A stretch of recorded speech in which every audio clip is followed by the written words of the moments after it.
Hello mga ka-sexy! Good morning! So for today's video guys, ay katatapos ko lang maglabat. Ako ang dami kong lilinisin ngayong umaga. Tapos na akong mag-jogging, kaya ngayon nandito lahat ng aking anak. Kaya tara, sermonan natin sila. Punta tayo sa kwarto. Kasi ang dami kong gawain guys, ang dami kong hugasin. No? Ang daming hugasin. Ang daming kalat. Oh, ayan. Oh. Hanggang dun sa garahe pa yan. Yan, ang daming kalat, oh. JP, ligpitin mo na yung upuan doon, labas mo na doon sa may-ari.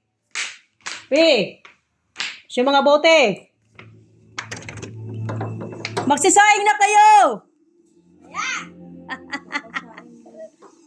Anak, magsaing ka na dahil marami pa akong gagawin.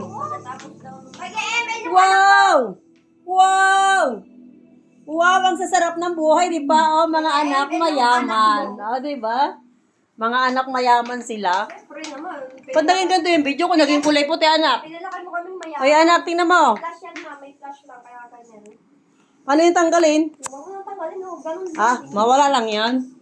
Ganyan. O, di ba para mga mayaman? Ang daming kala, tapos mga nakahiga. Di ba? Kaya, hi. Ang daming kalat. Ay, nako. Ang dami naming aso at ang dami naming papakainin. Minsan, wala na kaming pagkain. Sila na lang ang may pagkain. At ngayong araw na to ay kinakausap ko ang aking sarili. Ayaw niya sumagot.